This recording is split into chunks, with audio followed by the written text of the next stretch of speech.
حضرت شاہ حمزہ عینی رضی اللہ تعالیٰ عنہ ماررہ مطہرہ کے ایک بڑے بزرگ ہیں۔ السلام علیکم پیارے دوستو، کیسے ہیں آپ سب لوگ؟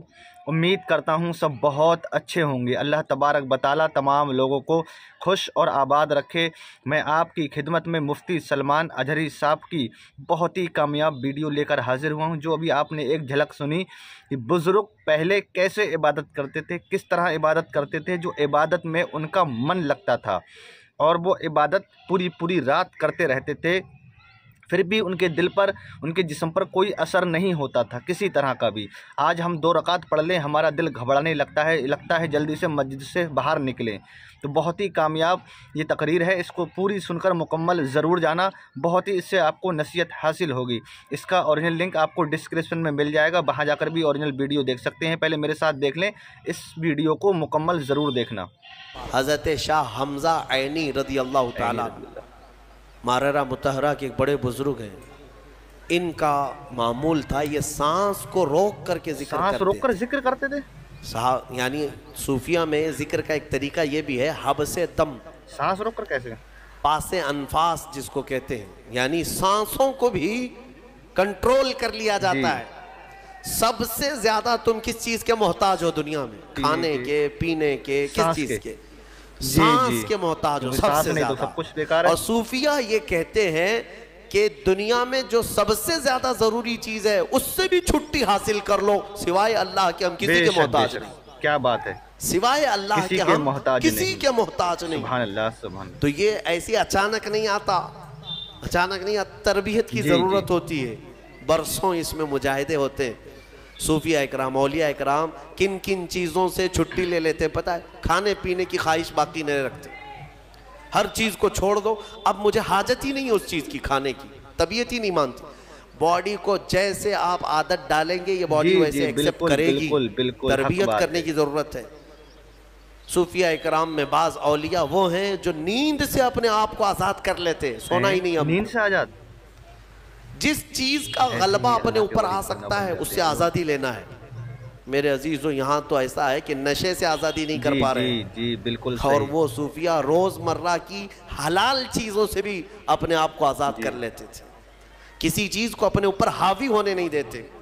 میں اللہ کا بندہ ہوں، صرف اس کا محتاج ہوں، باقی کسی چیز کا نہیں۔ میں آپ کو ایک بتاتا ہوں، حضرت شاہ مینا رحمۃ اللہ علیہ لکھنؤ کے بڑے بزرگ ہیں، آج بھی لکھنؤ میں ان کا مزار پاک ہے۔ جب یہ مجاہدہ کرتے تھے نیند کو ختم کرنے کے لیے، جانتے ہیں ایک اونچی دیوار پر، اتنی چھوٹی سی دیوار ہے، دیوار پر چڑھ کر کے نماز رات کے وقت، کیسے بھیا؟ دیوار پر چڑھ کر کے عبادت کرنے کی کیا ضرورت ہے؟ وہ اتنی اونچی دیوار تھی، رکوع کرتے، سجدہ کرتے اور لمبا قیام، اور لوگ ان سے کہتے کہ حضور یہاں عبادت کرے، وہاں کیوں؟ کہتے کہ عبادت کے درمیان اگر اونگ آئے، جھپکی آئے تو پھر میں اپنے جسم کو سزا دینا چاہتا ہوں کہ وہ دیوار سے نیچے گر جائے۔ یہ ہوتے ہیں اللہ والے، جو اللہ کی عبادت میں غفلت کرے گا اس جسم کی سزا یہی ہے کہ وہ دیوار سے نیچے گر جائے۔ حضرت ابو بکر شبلی ایک مرتبہ ذکر کی مجلس میں رات کے وقت بیٹھے، آنکھوں میں غنودگی آئی، یعنی تھوڑی جھپکی آئی۔ یہاں تو پورا کئی لوگوں کی نماز ہی نیند میں ہو جاتی ہے، جمعہ کا خطبہ تو اکثر نیند میں جاتا ہے۔ بعد میں پتہ چلتا ہے جب جماعت کے لیے امام کھڑے ہو رہے ہوتے ہیں، پورا خطبہ پتہ ہی نہیں۔ کچھ لوگ تقریر خواب میں سنتے رہتے ہیں اور خطبہ چوتھے آسمان پر پہنچے ہوتے ہیں، سو جاتے ہیں بہت سے لوگ۔ تو میرے عزیز ہو، حضرت ابو بکر شبلی کو ایک بار صرف جھپکی آئی تھی، اس کی وجہ سے انہوں نے کیا کیا جانتے ہیں؟ روز رات کو پھر جب ذکر کی مجلس میں بیٹھتے تھے تو آنکھوں میں نمک کا سرما لگاتے تھے، آنکھوں میں نمک کا سرما، نمک میں سلائی پھیر کر کے اپنی آنکھوں میں لگا لیتے تھے، جس کی وجہ سے نمک لگا سکو گے آنکھوں میں؟ نمک کا پاؤڈر لگا سکو گے؟ جس کی وجہ سے ان کے آنکھوں میں خون آ جاتا تھا۔ لوگ کہتے ہیں آپ کے مریدین کے حضور کیوں آنکھوں کو اتنا تکلیف دیتے؟ فرماتے ہیں ان آنکھوں کی سزا یہی ہے جو اللہ کے ذکر سے غافل ہوئی تھی۔ ایک بار جو جھپکی آئی، یہ حاضر کیوں نہیں تھی مجلس؟ مسلمانوں آنکھیں کھولو۔ میرے عزیزو، یہ ذکر کے آداب جو ہے صوفیہ اکرام سے سیکھنے کی ضرورت ہے۔ کبھی کبھار آپ یہ ذکر کی مجلسیں قائم کرو اور پھر دیکھو تمہاری زندگی میں انقلاب نہ آئے تو پھر مجھ سے کہنا. دنیا پھیکی لگنے لگ جائے گی. میں نے محسوس کیا ہے جن نوجوانوں کو ہم نے ذکر کی عادت ڈالی وہ رات کے 12 بجے بھی اپنی ساری مصروفیات چھوڑ کر, نیند وغیرہ چھوڑ کر, ممبئی جیسے شہر میں رات کے 12 کے بعد ذکر کی مجلس میں آتے تھے تو 400 سے 500 کی تعداد میں وہ پورے جمع ہو جاتے. ان کو کون سی چیز کھینچ لاتی؟ کیا ہم نان کھٹائی دے رہے ہوتے, پیسے دے رہے ہوتے؟ اللہ کا ذکر نہیں. جس کو ذکر کی لذت ملتی ہے وہ کھانے سے زیادہ بھوک کا ذکر کا ہو جاتا. بالکل حق مفتی صاحب, اسے بالکل بھوک حق فرمایا آپ لگنے نے. لگتی ہے. عادت ڈال کر کے تو دیکھو اس ذکر کی مجلس کو, میں رہوں نہ رہوں, آپ وقتاً فوقتاً اپنے گھر میں بھی ہفتے میں 1 مرتبہ 10 منٹ کے لیے صحیح اپنی آنکھیں بند کرو اور ذکر کرو اور مولا کے کریم کی بارگاہ میں اپنے آپ کو سپرد کرو کہ مولا میں دنیا سے بھاگ کر تیرے دربار میں آیا ہوں, تو اپنی پناہ میں مجھے رکھ اور میرے حوالے مجھے 1 منٹ کے لیے بھی مت فرما, میرے نفس کے حوالے مجھے مت فرما. یہ دعا کرو, اللہ تعالیٰ تمہارے دلوں کو قویت عطا فرمائے گا. الا بذکر اللہ تطمئن القلوب, قرآن کی آیت ہے. مولا فرماتا ہے آگاہ ہو جاؤ, اللہ کے ذکر سے دلوں کو قرار ملتا ہے, دلوں کو سکون ملتا ہے. آپ کو میں یہ بات بھی بتاؤں, ایک عالم دین ہے, وہ کہتے ہیں امریکہ کی کسی ایک لیبوریٹری میں ایک ڈاکٹر صاحب نے ان کو, جو کارڈیالوجسٹ تھے, بڑے دل کے امراض کے ماہر, تو انہوں نے لیب میں لے جا کر کے اس مولانا صاحب کو کہا کہ میں آپ کو سناتا ہوں, شاید وہ ریڈیالوجی ہے جس میں ان کے اندر کے آوازیں بھی سنی جا سکتی ہیں. وہاں پر مشین جو ہے تمہاری پھڑکنے والی نسوں کی آواز بھی آتی ہے اندر, اور دل کے دھڑکنے کی بھی آواز, تمہارے سانس لینے کی بھی آواز کیسی ہے وہ پتہ چلتی ہے. وہ مشینیں ان کے پاس موجود ہیں.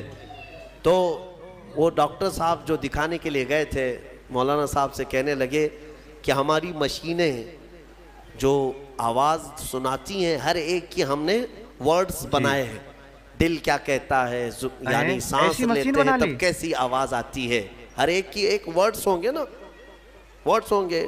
کوے کی زبان سے آواز نکلتی, الفاظ نہیں ہوتے, لیکن آپ سے پوچھیں گے تو آواز کیسی ہوتی ہے تو آپ کہیں گے کائیں کائیں کرتا ہے. جس کو پتا ہے وہ وہی بتائے گا. چین کیوں نہیں کرتے کوے کی آواز کو, کائیں کائیں, مشابہت کی اس سے ملتی جلتی آواز آپ نکال کے بتائیں گے. تو وہ ڈاکٹر صاحب کہنے لگے ہماری مشینوں پر جو دل کے دھڑکنے کی آواز آتی ہے اس کو ہم نے جو ورڈز دیے ہیں وہ دل کرتا ہے لب لب لب لب لب لب. انہوں نے یہ ورڈز دیے. وہ مولوی صاحب نے فرمایا کہ میاں آپ نے آواز تو سنی لیکن حقیقت تک نہیں پہنچے. حقیقت میں دل کی جو آواز ہے وہ رب رب رب رب. کیا بات ہے, سبحان اللہ سبحان اللہ. یہ جو دھڑکن کی آواز ہے میرے عزیزو, ہمارے دل کو بھی حاجت ہے میرے مولا جی. اس کو جب ذکر کی عادت ڈالو گے ایک وقت ایسا آئے گا, میں آپ کو بتاؤں, سرکار مفتی اعظم ہند شہزادہ اعلیٰ حضرت, سبحان اللہ, ہاں آپ کی عمر 90 سال کے قریب ہو گئی, اور ان کو دیکھی ہوئی آنکھیں آج بھی زندہ ہیں, ان کے مریدین ہیں ابھی بھی موجود ہیں, وہ بوڑھے ہو چکے علامہ صغیر صاحب, مولانا تقی احمد لیکن صاحب, ان کی زندگی ایسی پاکیزہ گزری ہے. تقوی و طہارت کے وہ امام تھے مفتی اعظم ہند. آپ سوچیں 90 سال کی عمر میں جب وہ یہ کہتے ہیں کہ میری زندگی میں جوانی کب آئی اور کب گئی مجھے پتہ ہی نہیں چلا. سبحان اللہ سبحان اللہ. یہ کون کہہ سکتا جس نے جوانی کے عیش نہ کیا ہو. ان کے متعلق ان کے خلیفہ ہیں, وہ فرماتے ہیں کہ اخیر زمانہ ان کا جو نزع کے عالم میں گزرا وہ بھی لمبا گزرا ہے. ہاں یعنی تکلیف بہت شدت کی تھی, تو سوئے رہتے بستر پر, ان کے حجرے میں جو جاتے مرید ہوں یا خلیفہ, کہتے ہیں کہ آپ بستر پر لیٹے رہتے, زبان بند رہتی, لیکن پورے کمرے میں اللہ اللہ سبحان اللہ سبحان اس طرح کی اللہ. آواز آتی تھی. کیا بات ہے, یہ آواز کہاں سے آتی؟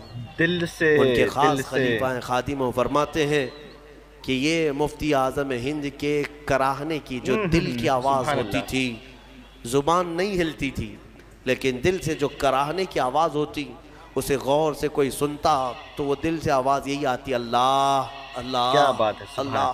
میں نے ذکر کی مجلس میں کئی مرتبہ آپ سے کہا ہے کہ اللہ کریم اتنا قادر مطلق ہے کہ جو اس کا ذکر کرنے کی عادت ڈالتا ہے اپنی زندگی میں، جب سب کے دل مر جاتے ہیں مولا ذاکر کا دل زندہ رکھتا ہے۔ سبحان اللہ۔ ہاں، تمہارا دل بولنے لگ جائے گا، زبان بند ہو جائے لیکن دل بولنے لگ جائے گا۔ اللہ کریم ہمیں ذکر کرنے والا دل عطا فرمائے، غفلت میں پڑے رہنے والے دل۔ پیارے دوستو، سنا آپ لوگوں نے مفتی سلمان اجری صاحب نے کتنے بہترین جملے اس ویڈیو کے اندر بولے، اور بزرگوں نے کس طرح سے اللہ کی عبادت کی ہے اور کس طرح سے اپنے نفس کو مارا ہے۔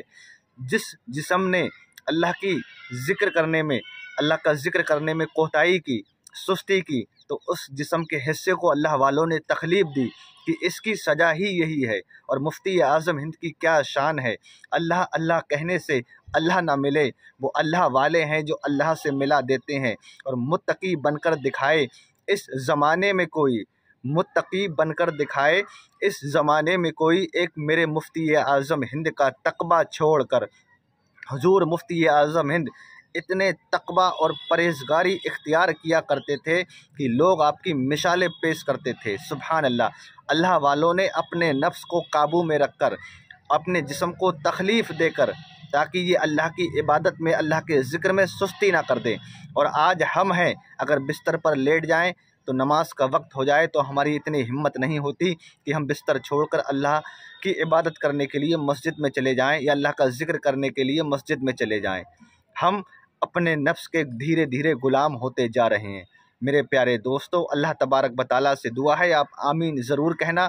اللہ تبارک و تعالیٰ میرے اور آپ کے تمام لوگوں کے نفس کو قابو میں رکھے اور تمام گناہوں سے ہمیں بچنے کی توفیق عطا فرمائے۔